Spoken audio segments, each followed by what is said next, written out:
Hey Marie, back with another video. It's 9:58 a.m. and I'm remaking this video because it looks like when as I was reviewing my tape, I looked at some of the things that the camera was picking up, and I kept thinking, no, I don't think so. I'm like, no, weird things, like my foot or just stupid stuff, I'm like, no. Anyway, so I'm remaking this video. So I tried to write down some of the things I wanted to remember to say in this video, because I may not remember all of it, so I tried to listen to it again before I remember doing it. So I think the first thing I want to talk about that what got me thinking this morning is, the layout of my bedroom. And as some of you know, I don't know everything. I'm not a feng shui guru by any means. But, I do see the importance of trying to align things in a proper way, or like to kind of go with the natural current of energy, So anyway, I find some of the things in my bedroom very strange. 'Cause this is an older home. It was built like in the 1940s. And, I think it was ideal for back at that time for like maybe a new couple or something. But I'm amazed because I find it very cramped for just one person to live in this house in some ways. I mean, like my living room is plenty big, right? But I don't entertain in my living room. I don't, it would be different if I had like a family or something, because it's big enough to accommodate like a family of 3 in the living room, but I don't really need that big of a space. So I do use it mainly to share the fact that I have to use a lot of my art craft room in that spot too. So it's like I have to use the living room as my craft room, and when I do my sewing and everything, so it kind of doubles that way. Okay, so it's workable. Okay, so but my point is that I don't. My biggest issue is my bedroom is kind of an important room, because this is where I do all my thinking and relaxing and stuff and sleeping, right? And, it's kind of irritating to me because, like, my bedroom is made in such a weird way, So I bought some things to create more space and a little bit more organization, because I got rid of my desk and my dresser and my little night table that matched, and got some space-saving type containers and holders for my, I wouldn't even call it really furniture. I would not put it in that category, like portable closets. Some of them I would, like the ones that are made of like the sturdy material, and they have all the, the what do you call it, the paneling, and they look really nice. I'm talking those expensive ones. That's furniture, okay? Anything else are just space-saving items to me, okay? According to the world of Maria. So I went out and got this 16 cube. It's a portable closet, and it's cool because, there's some ways you could open this, and like it has like a bar inside of it to where you could hang things, but I don't really need to hang anything because everything can fit in my closet to be hung up. But I have a lot of like, shirts, sweatpants. Yes, I do have some sweatpants. I don't like sweatpants for an outfit, okay? But I mean, if I'm sitting back at home or whatever, or it's a cold night or whatever, they double as pajama pants for me, and that's fine. So I do have a lot of those. I have shorts, tank tops, t-shirts, stuff like that need to be folded up, and my dresser was too small. So I got this, and it's okay, so that's fine, okay? But it's pretty big in space, okay? And then I got this coffee table, not coffee table, I'm sorry, it's a night table. So like, when I'm blowing my nose at night, which I'm known to do, but on the last few nights I really haven't.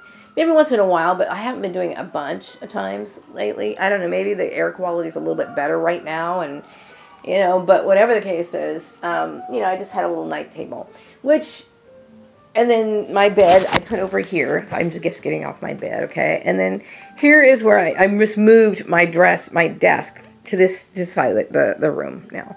So now I'm like, okay, if you turn around and see everything, this is my room. So this is I have 2 doors in my room, okay? 2. And it's frustrating me. And they both lead outside. So this door right here is the one I'm sealing off. And I decided, okay, well, the reason why is because it leads out to the living room. But it was always convenient for me to go out that door. You know what I mean? It was kind of convenient.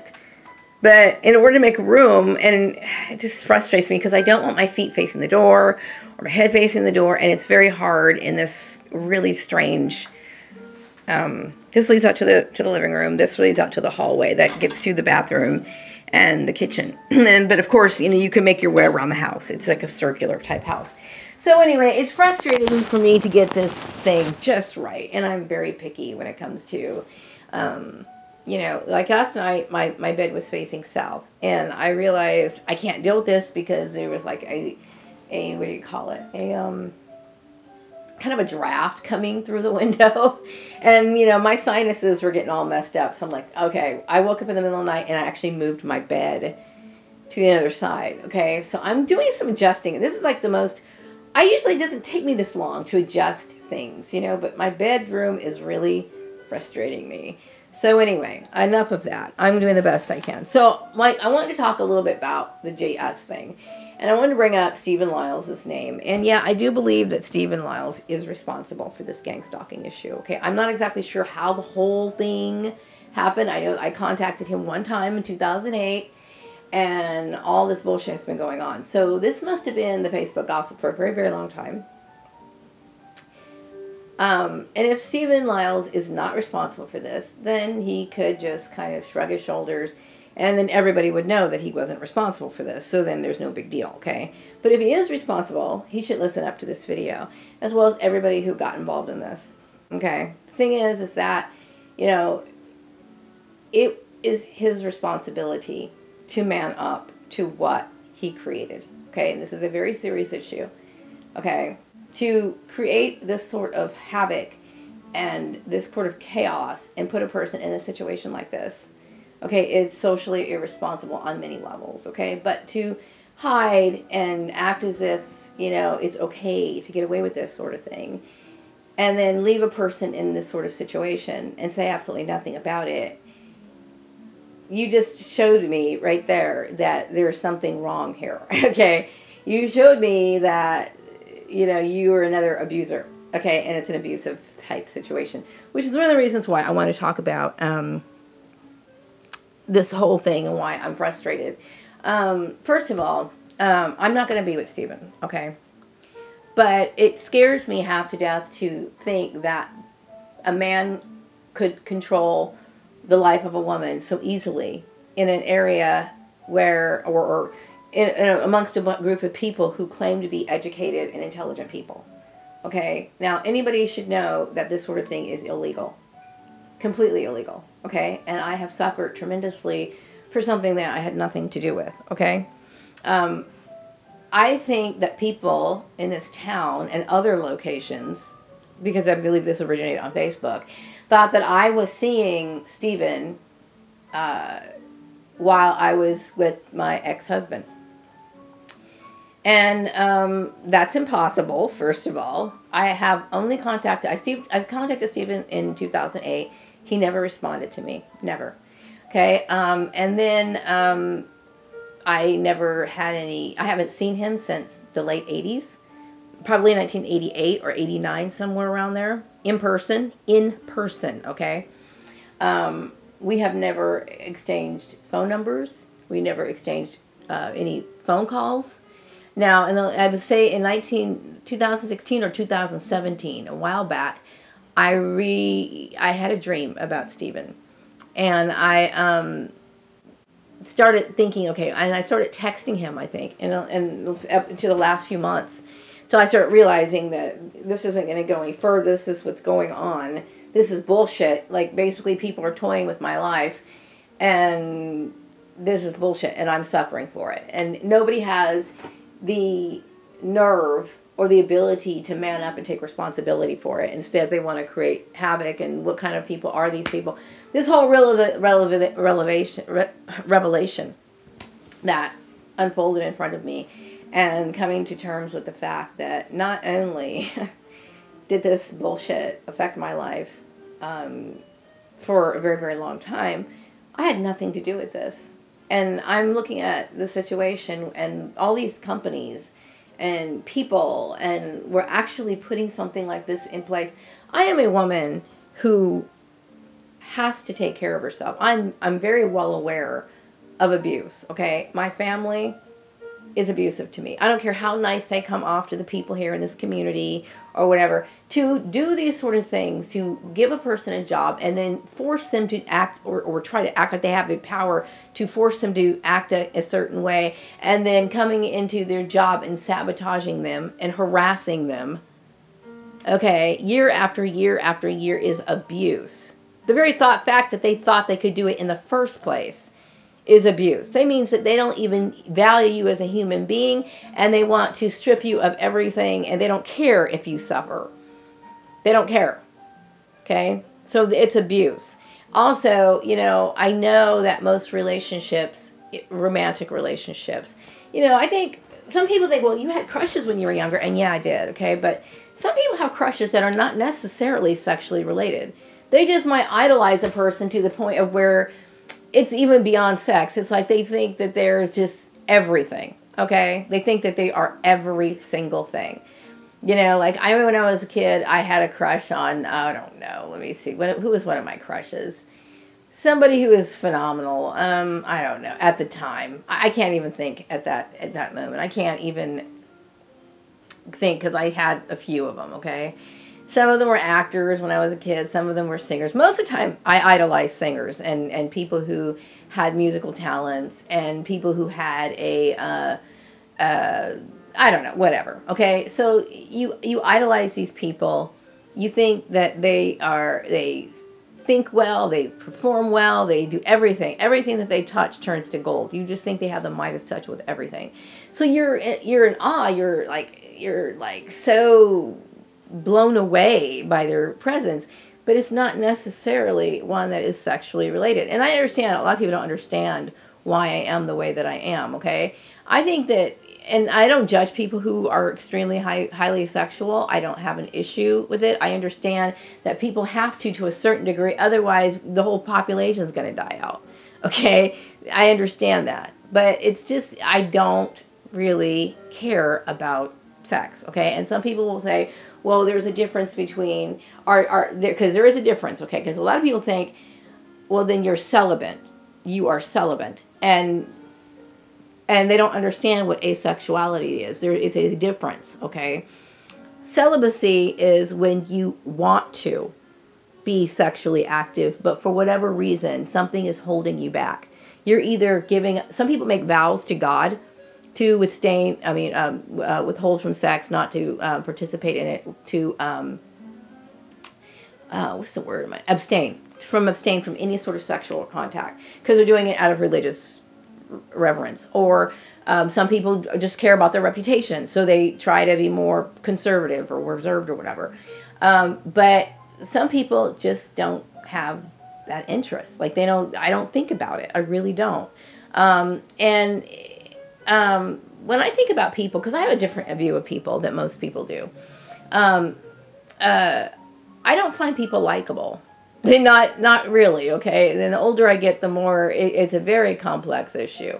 But I'm not one of those people. And I think what makes people have a hard time understanding asexual people is because they have preconceived ideas of what asexuality is. They think that to a lot of people, everything that they do in their life revolves around their sexuality. Every single thing, okay? They don't have any personal taste of their own, because they obviously only get dressed up or take care of themselves for the purpose of sexual attraction. Everything relates to sex with these people. It's not about art. It's not about expression. It's not about color. It's not about, enjoying the change of seasons, just trying to be a part of life. For some people, this is their sexual drive is everything that motivates them. Not everyone's like that, okay? And I always liked clothes. When I was younger, I remember thinking, Andy, I want to go out and make clothes. That's what I remember saying. Not for a living. I just thought that was a skill that a woman should know. And that's what I wanted to do. And I wanted to be able, and unfortunately, I haven't made half the things I always wanted to. But there's certain things that I like, you know, and that's the way it is. Has nothing to do with sexual attraction. You know, I would say that there's a lot of things in my closet that really aren't sexy. They just aren't. Most of my things are pants. I do have some skirts, but they're like the standard length that a woman wears, you know. I have like dresses. I don't have anything what I consider to be provocative, low cut, tight. I don't have anything like that. So I get irritated when people try to force this title or label on me, especially how could these rumors even persist knowing that obviously I'm asexual. I mean, I must be. I mean, I don't care about that. I care about my protection. Okay. So there's no, I understand the difference between celibacy and asexuality, and I'm asexual. Okay. I'm not holding back. I'm not giving any thought to it. I know that most relationships take a lot of work. Okay. To make them work. And there's a lot of people who are very resentful. And that's, I want to bring up another point about the issue of the hostility that I dealt with because people believed in this rumor. Now, I think that a lot of the reasons why people get hostile about it is because secretly, a lot of married people are bored. Okay, there's this reality. A lot of married people are bored to tears with their spouses. They feel like they've given up their life. They no longer feel enjoyment. I'm not saying every married person feels this way, but a lot of them do. And they get envious because somebody is going and stepping outside the marriage bounds. And, you know, I'm sorry, but your marriage is not as sacred as you act like it is. It's not. Okay, you guys get divorced all the time. And then you remarry, and then you get divorced, and then so on and so on. I know a lot of people who've been married 3 times, and even more than that, okay? And once you meet somebody who's been married more than 3 times, you don't forget them, okay? But my point is that my sexuality is nobody's business, okay? When you tell people in the conversation, you expect to have a conversation with an adult, somebody who's going to be able to understand what you're relating. And they obviously, whoever, you know, spread this gossip and shit like this or wanted to test or challenge my sexuality or make a big issue out of it, obviously wasn't mature enough to handle that kind of conversation. Some people are like that. You know, you know how sometimes you'll say something and then some people want to put a spin on it or whatever. I think people don't understand asexuality because they are so sexually charged themselves. They are so sexually charged that they can't relate to anybody doing anything other than for the purpose of sex. And that's how they are. Okay. And I'm not judging these people. It's just that, you know what, that's not for me. It just isn't. Okay. So I resent that. I resent the fact that people can't, they may not have to understand it, and it's not for them to understand, because they're not going to be in a relationship with me other than by maybe a platonic friendship, which are rare these days. But other than that, that's all they're going to be doing. Okay. So why do they get angry? They get angry because they can't believe or accept that somebody doesn't give a shit about that. Because to them, sex is everything. That's why. And that's fine. Okay. Probably it is to you. I'm not judging you. A lot of people also think that because you're not, you know, a very sexually charged person or sexually charged at all person, that somehow you're judging them and looking down on them for being sexual people. I'm not looking down on anybody. Sexuality is a very normal part of life. Okay, it's normal for a lot of people. Okay, that we have biological things in our, we are born biologically to be that way. Okay, some people are not sexually charged. They just aren't. They may have the tools, they may have the reproductive system, but they're not, you know, really, they don't have to enjoy it. Okay, they just don't. Okay, some people enjoy it, some people don't. Okay, and that's it. It's as simple as that, you know. So anyway, I'm very frustrated with that whole issue and this stupid bullshit, and then trying to make somebody punish somebody for that. You know, I don't want to get married or or believe or think or try to put pressure on anybody to try to take care of me. I don't want that. You know what I mean? I would not be happy in a marriage at this point in my life, or any. I don't see it. You know, marriage isn't for me. It just isn't, you know. And anyway, I'm getting off the subject. I wanted to kind of talk about that, the difference between asexuality and celibacy. I don't want to get married. I don't love anybody enough to sacrifice for them. Meaning, I'm not going to sit here and give up the things that I need, and more importantly, have to have in order to survive, so that I can appease somebody who's going to walk all over me, whether I want to or not, because they're going to use, you know, tricks to enslave me, basically. Fuck that. Okay? I'm sorry, but we don't live in the kind of romantic world that we dream about. This is reality. Okay? If that kind of romanticism was real, not just for the fleeting moment, but if it was like long-lasting, 25 years, 35, 50 years, all the way to the day you die kind of love that they talk about, that would be great. That would be a wonderful thing, okay? I would still have an issue with wanting to have somebody wanting to have sex all the time or whatever. It would bother me, to be honest with you. I don't want to have to put that responsibility on myself. Okay? And you can judge if you want to, whatever. I'm not judging other people for what they want to do. You go ahead and do that. It's just the way it is, okay? Also, I will say, though, that, you know, I have seen people who don't have sexual boundaries. You know, some people who even borderline on that whole incest thing, to where they don't have any boundaries. Anything and everything goes, okay? And I will say that that kind of stuff, if that's what you want to do, you keep that to yourself, okay? But that is just another thing that makes me not like the whole idea of it. It's just because people have taken it to a level that I don't want it. Okay, let's just put it that way. So anyway, I'm going to wrap up this video. I think I've said pretty much everything I wanted to say. Oh yeah, I was going to talk about sexuality and style. I think I did cover that, about, you know, people who are asexual. Some people, you know, are rather plain Janes, and that's fine. Okay, but just because a woman likes to take care of herself, or she sees the wisdom in not allowing herself to become unkempt, to stop caring about herself. You know what I mean? That has nothing to do with, if you like clothes, you want to make sure that they fit well. I mean, you do. You want to have nice fitting clothes, okay?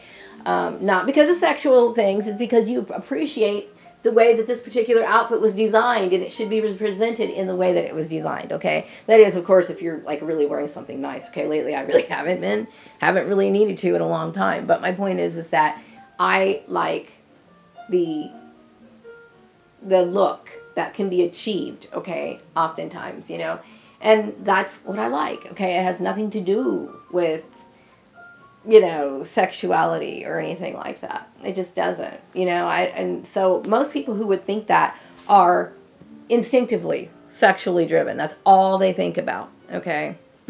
There are a lot of women who really don't enjoy, and I've talked to a lot of women who are basically talking about they don't really enjoy sex. They don't enjoy it, okay? But oftentimes they feel like this major pressure, you know, there's social pressure. And I know, I can see the social pressure. If somebody can get, you know, hated on gossiped about and trampled on for somebody who just doesn't really care about it, they act like it's a penalty. It's not, it shouldn't be, or should be penalized. It shouldn't be penalized. It's just the way it is. You know what I mean? I didn't say I hate people or I hate men, or I'm not saying that. It's just that, you know what, I've been through the abuse, okay? I'm not somebody who's sexually driven. I don't care. The older I get, especially, I don't care. Some people say, well, you know what you could do? You could go to the doctor and take care of that. I don't care. I don't, because on my deathbed, the one thing I'm not going to say is, I wish I would have had more sex. I'm not going to say that. I highly doubt it. You know what I'm going to say? I wish these motherfuckers weren't in my life, so I could have had a better life. That's probably what I'm going to be saying. But anyway, I'm gonna wrap up this video. I don't know how long I've been going on, but I need protection is what I need. People in my situation, they need protection, okay? I'm a woman all by herself. I don't have a close tie with my family, okay? There are people out there who want to take advantage of women who are in my situation, okay? And I have worked for over 30-something years in my life, and most of the times my family have been actively, especially in the last 20 years, they've always been, but in the last 20 years, counting back, going through this whole GS thing, I can see that they've damaged a lot in my life, okay? And, you know, I realize more so than other people, even though it's in front of their face every day, that the average person is willing to throw you under the bus. Your blood relations means nothing to them. Just because your blood is running through their veins and vice versa doesn't mean shit to them, okay? They will run you over whenever they feel like it. So I have to protect myself, okay? And it bothers me and pisses me off to no end that people would allow something like this to be orchestrated and basically subjugate a woman illegally, irresponsibly, you know, and I'm sitting here suffering and nobody's here to pick up the pieces. So this person who's supposed to care about me, Stephen Lyles, if he's supposed to care about me, he's putting me in a situation that is basically screwing my life over and doesn't have the balls to man up to it. Okay, so I'm looking at, not only is this whole workplace mobbing thing shocking, it's the shock and the thing to find out that these people that you thought were cool on certain glances, because you don't really get a glance to really get to know them, that these people are really cool, they're like, you know, something, and then you look under the microscope and boom, they're not. It's like, wow, you know, amazing. Yeah, I'm a psychic, okay? I am very psychic, but I don't talk too much about that. But I'm sure everybody who knows this particular family knows that's what's going on. They know what's going on, you know? And I just, wow. People who got involved in this, people who thought that they could change my life and put, I mean, I'm very disappointed in what I used to believe and thought was beautiful and was great and what was something important. You know, Stephen's mentally disabled. I never knew that, you know. But he's obviously a very selfish person on top of that. And so is his mom. So that's all I'm going to say about that. So I'm going to wrap up this video. I hope everyone in Bakersfield has a wonderful evening. My perps can, you know what, you guys can go do it yourself. And I'll be back with another video sometime soon. Take care. Bye-bye.